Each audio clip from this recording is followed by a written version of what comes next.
Hey everyone, and welcome to my channel, Kindred Souls of Brooklyn and Sarasota. I had a wonderful opportunity to be on the Walt Disney World Pro Show, talking about the Dream Squad, which I was on at Walt Disney World, and just enjoy the show. Hope you enjoy it, and thanks for watching, and please subscribe. World in Disneyland was a grand time, and the money was not taken from you hand over fist by the House of Mouse. Well, we do too. We remember when things were great. That's what we love about Disney parks. We'd like to bring it back. Today, we're talking with someone who was part of the original Dream Squad, even training those who are making dreams come true.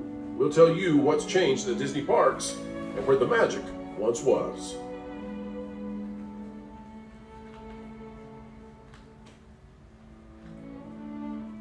Hello folks, and welcome back to the Pro Channel, where we are changing hearts and minds simply by telling the truth with a capital T, explaining entertainment, keeping you ahead of the culture curve. It is what we do. The only thing we ask of you is click that like button, and let's dive into today's content with Alfred of Kindred Souls of Brooklyn, and I call you Al. Is that okay? You've been on before. I think we're close personal friends now. We are, absolutely. That's what was on my Disney name tag, Al, absolutely.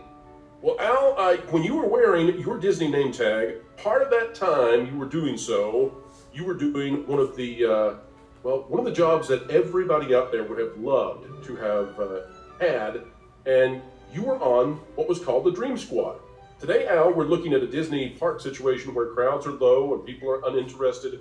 Disney is really on a decline with their parks, and many are disinclined to enjoy even the new announcements because we're worried about what Disney will destroy. But back when you were on the Dream Squad, things were going great. Can you tell the audience out there a little bit about what the Dream Squad was and why, in your estimation, and mine as well, it was one of the greatest promotions ever in the history of Disney parks? Yes, the Dream Squad was literally the greatest promotion ever. It actually started October 1st, 2006, and it ended December 31st, 2008. And essentially what Disney did, just picture why is an all-star game so great when you watch a baseball game? It's because you're taking the best and the brightest and the most magical people. So what Disney did was they took the most magical people from every division in Disney and they put them together with the pure, simple mindset of just making magic for the guests and the cast. We got to work with all kinds of organizations, but essentially they literally gave out 1 million prizes a year. And it was so popular, it was only supposed to be for 1 year, and they added an extra year onto it. So I was lucky enough to get on the Dream Squad and spend 16 months on it. I got on the Dream Squad basically in 2007, and I was on it till the end of Dream Squad, which pretty much ended technically December 31st, 08, but because of the Disney work week, we had 3 extra days. And it was so magnificent because we did magical moments. I mean, if you go to a Disney park today, there's no magical moments in the park. Since COVID, they have not done one magical moment. No more Sword in the Stone, no more Panning for Gold, no more bringing guests up to the Astro Orbiter to show them the fireworks, giving out the Castle Suite. These were all incredible things that we can do. And now that it's been so many years since we've done this, I think I can tell you how guests used to win the Castle Suite at the Magic Kingdom. Well, hang tight, folks. We'll get to that. I just want to say, Al, that I was running this morning with someone and my running buddy, and he was telling me that he was watching a podcast that covers Disney parks, and the person in that podcast is a DVC holder, was talking about how dirty the rooms were when they got there, and they complained to the front desk. And folks, if you know who that is, please tell us in the comments who that podcaster was. They couldn't remember, and I'd like to give them a shout out. But Al, that's a steep decline from where we were once upon a time. When I'm assuming you were one of those wearing the giant Mickey gloves and waving and doing all that with the Dream Squad. Did you get to do that? Yes, we did that during the night. The amazing thing about Squad was we had say we were all working as many days as we could. So let's just say you were working 6 days. Typically, you would work 3 days in the daytime. That was when the prizes were giving out. And my favorite was working at night, which is when we did the super greeting, which was just literally making dreams come true. Weddings in front of the castle, having people drive the monorail. And again, all these things were possible because we had people in our group that were from those divisions. So it was 1 or 2 phone calls and we could do it. It was just incredible. And that was called the Year of a Million Dreams campaign, right? Correct. The Year of a Million Dreams. That actually went more than a year. It went 27 months. Folks, as you can tell, I've been following Disney for a long time now. I instantly know. And then the next one, so when they re-upped it, did they say another year of A Million Dreams? I don't remember, but there was some kind of little play on it. Yes, they did. It was so popular that they just said, we're going to do it again. And they gave out literally, there was a squad in California and a squad in Florida. So each park had its own Dream Squad. So I was on the Magic Kingdom Dream Squad. And it was just, to tell you how psyched I was for this thing, when they called me to do it, I had the interview. They were supposed to let you know like 3 weeks later. I had like the interview of my life, and they said, wait outside. We want to talk to you in a few minutes. And when I went back in, they said, listen, we really love you so much. We want to make you a trainer on it. What park, which park do you want to work at? Tell us when you want to start, you're in. And I was like, 100% Magic Kingdom. I love everything else, but that's my baby. That's the Magic Kingdom. I had to do that. So, Al, tell us what were some of the most memorable things that you got to do in terms of making magic for folks, and then tell the audience how it is that people could win the Castle Suite, which nowadays, unfortunately, either goes to celebrities or sits vacant. What do you think, Al? Yes, well, I'll tell you, the most magical things that we did was we would do the Sword and the Stone. We essentially what would happen is each person in the Dream Squad, we would take a different land, and we were under the guest relations umbrella. So as you can see, I'm a chubby guy from Brooklyn, so being on guest relations was never really on my radar. So I was able to be in guest relations. So we had basically carte blanche to do anything we wanted, and we stayed within parameters, of course. So we did the Sword and the Stone moment. We did the old Merlin show with the Sword and the Stone. We used to pan for gold in Frontierland. The best thing was, too, we used to go up to, if you remember, when fireworks go off, we actually shut down a lot of the rides. It's called, the rides go 10-7. Everything goes off. That's outdoor in certain areas. And we would bring a family up to the Astro Orbiter, and they'd have their personal viewing of the fireworks right there. Along with that, everybody in the Dream Squad was given a class that was called Culture, Integrity, and Personality. And what that did was it enabled all of us to do autographs, character autographs. Now, we couldn't do them right in front of the guest. That wasn't allowed. But if you met a guest and they said, wow, I love collecting autographs, we didn't get Pluto on the trip, we would say something like, hey, you know what, I think he's behind the fence in the back. Let me go run back and do it. And we would do the autograph. We would come back. It's an art. And believe it or not, it's one of the terminable offenses at Disney. If you're a cast member and you do an autograph, you write an autograph and you're not allowed to do it, you get fired on the spot. So we were able to do things that not everybody was able to do. But the absolute best thing we got to do was giving out the Castle Suite. And what we came up with was, it was a secret, but I can tell you now how you used to win it. The chief way we used to do it at Magic Kingdom was, whatever guest sat on Cinderella's horse on the carousel. Now, if you remember, Cinderella has a horse on there. It's the only horse with a ribbon on the tail. And whoever got to sit on that at 10 o'clock in the morning, we would come up to him. Now, we would come up to him with characters, 4 or 5 Dream Squad personnel. And it got so to the point that we would start bringing Reedy Creek with us, because we would have literally guests fainting when we told them, congratulations, you're a winner in the year 2008, Year of a Million Dreams. You and 5 of your family get to spend the night in Cinderella's castle. And what that entailed was being a grand marshal at the parade. You got to stay in the park. It was just incredible. Let me ask you this, Al. So at 10 a.m., if they sat on a particular horse at Yes. at the carousel, did that ever get out on the internet? How did you guys keep that a secret that was the way it was done? A few of the things we had done gotten out. We used to do a lot of some things, like, for instance, on 71 is a big number at Magic Kingdom, so 1971 when it opened. So we used to go to, like I said, the Haunted Mansion, and the 71st Dune Buggy at 10 o'clock in the morning, or whatever, that would be the one we would pick. So there was constantly this, social media wasn't as crazy as it is today, then as it is today, but a few times it kind of got out. But the Cinderella's horse thing never got out. It's the only one, it's still there. It's the only one with a ribbon on the tail. That one never got out, so we kept that one going. And it was just great. And I think there was only 1 or 2 families that ever won it twice, and they really didn't even know how they won it. They were just too excited. Well, okay. So talk to us then about the end of that campaign, because frankly, I think this should have been a mainstay. It should just be part of going to Disney World, is the idea that there are cast members there facilitating making magic happen. So this was extremely popular. Why did it end? Why didn't they just make it a fundamental part of the vacation experience?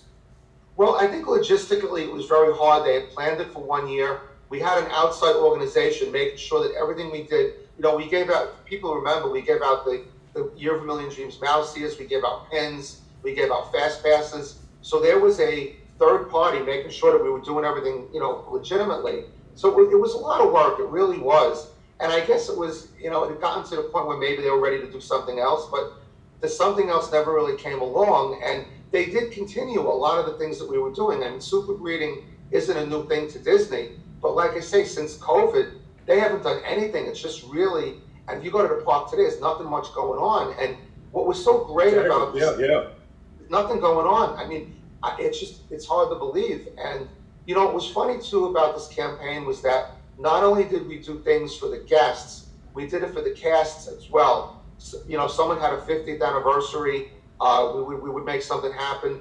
Because we were from every division around Disney, if someone had to go home early, we would just jump in and check it out. A funny story that I get, and this is a really quick funny story, that people ask me about the Dream Squad, and they say, what is your lasting legacy of the Dream Squad? Did they have all of us have gotten maybe 200 letters, and getting letters was part of the thing. We loved it.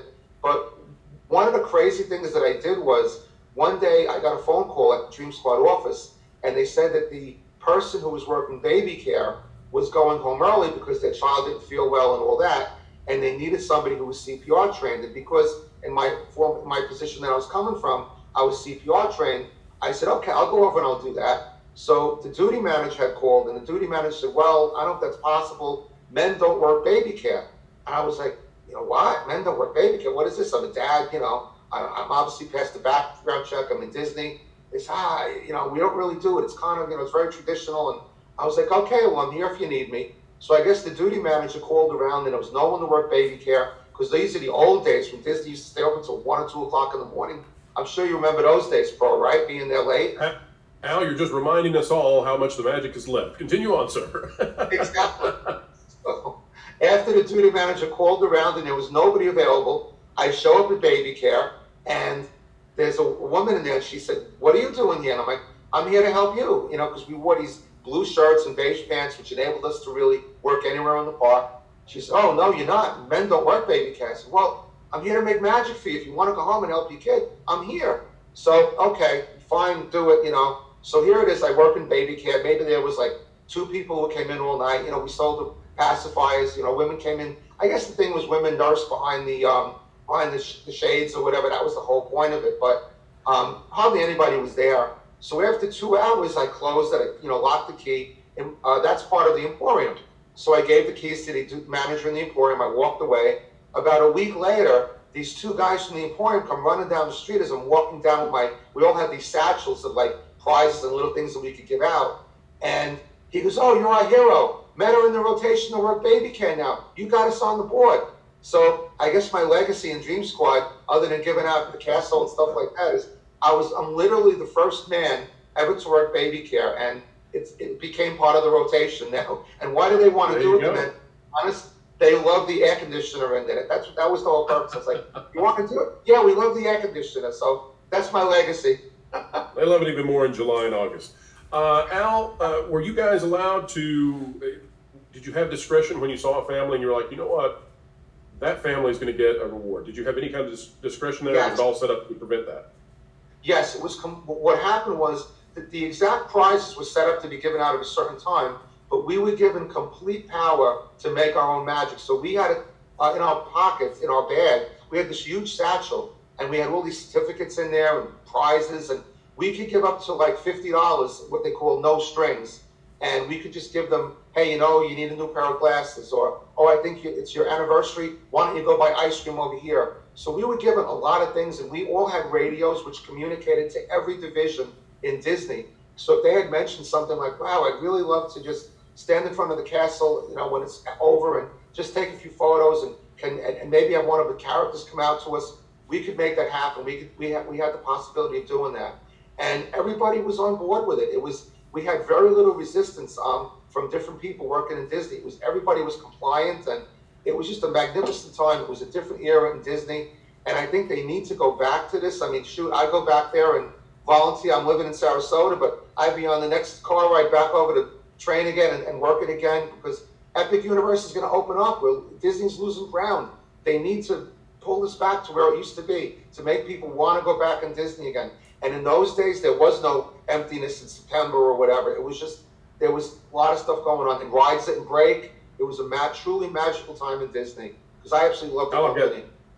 I've got two more questions for you, and yes, I totally agree. And this is the Disney that we fight for every day. Folks say, "Well, you're negative about Disney World and Disneyland." And it's like, no, we're not. We're positive about what it was, and we want it to go back to being great. Al, favorite memory in terms of a family that you really touched, giving them a particular gift? What's something that was wonderful? One of the things that I remember the most was, I also worked in the flagship store as an assistant manager in right on Fifth Avenue, and we had moved back to New York briefly. My son was going to school back there, and he wanted to go to school over there. So what happened was, I had cross-trained on monorail, and I had taken this family on the monorail. And back in the old golden days, when you could actually put a family in the front bubble of the monorail, that seems like a million years ago, I used to do something called the Al Tour, and I gave this family this wonderful tour, and the Bay Lake Tower was being built at that time, and we called it the BLT. And so long story short, this family came into the store one day and they said, "We remember you. We actually brought something to show you." And they actually had the video of me giving them the tour in the front bubble in my monorail costume. And it was just, that was probably one of my greatest memories. That, and also just giving out the Castle Suite almost every day. That never got old, and seeing people faint. And probably along with that, what happened was, when they won the Castle Suite, they would have 5 family members stay with them. So they would start making phone calls like crazy, because we gave it out 10 in the morning and they could go in at 3. So what would happen is, people would show up. If you lived like, New York or New Jersey, or like a 2-hour flight away, other family members would show up like in pajamas, half shaved, just like, whatever, just to be able to stay in the Castle Suite. And what did they want to do more than almost anything? Was be able to stay there overnight and watch all the Disney cast members come in and paint Main Street and work and vacuum and all that. That was one of the keynotes of what they talked about and what they loved. So those are 2 of my favorite memories of many. All right, last question for you, Al, before we wrap up. How many autographs did you learn, and can you still do for the characters? Well, the thing with the autograph class is, if I went back to Disney today, I've been out of there for a couple of years. If I went back today, I wouldn't be able to do it, because once you get out of that role, you can't do it. But how many did I learn? We literally have I'm thinking like 200, right? I mean, there's a lot. Every Disney character. So it was like a 4-hour class. And it was basically on culture and, obviously the integrity of the autograph, but it had to be 200 or more. I literally have the book. If I ever come on again, I'll just show you the book, just, that I have. And it was, had to have been a couple of inches. And it was just, some of them were very hard. I mean, I'm left-handed. I'm not the best at it. A little disclosure, we had a school teacher on our team with us. She was a prior school teacher, and I believe she still works at Disney. She actually is one of the people who writes the letters back if you write a letter to Disney. And she wasn't much for going out in the heat and things like that. We were just, crazy people going to do everything. But she was like, "You know what? I have expert penmanship. I'll stay here and do the autographs, and I'll do all this kind of stuff.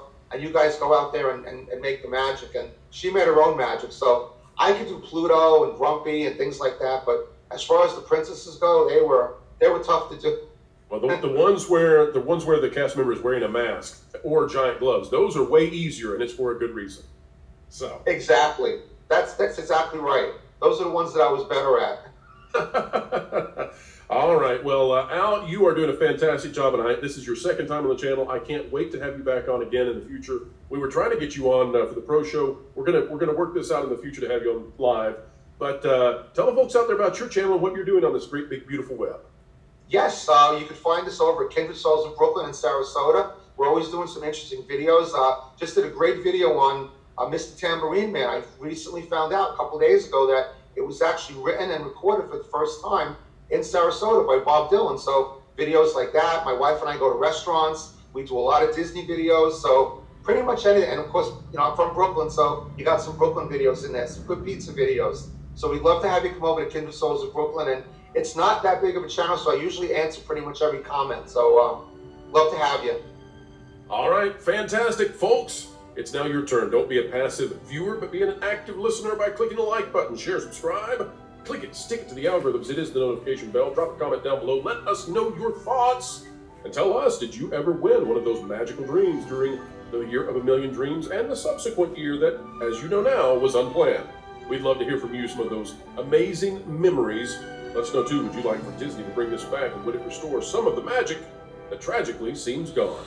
Folks, until the next time we have the honor and pleasure of spending time with you, thank you for inviting us into your day. We hope we added value, and keep learning, keep growing.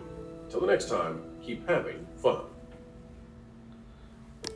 So special thanks to Walt Disney World Pro for having me on. It's always a great time being on there. And hey, let's write some letters to Disney if you want. Get the Dream Squad back in action just to get some magic flowing again, because it's so much emptier than it usually is. The prices are going crazy. $175 to go in. They're cutting back. Addition by subtraction. So let's return to a little bit of the Disney of old. So hope you enjoyed that video. Please like and subscribe. This is Al from Kindred Souls of Brooklyn and Sarasota. And until next time, I love you guys. See you in the next video. Take care. Bye-bye.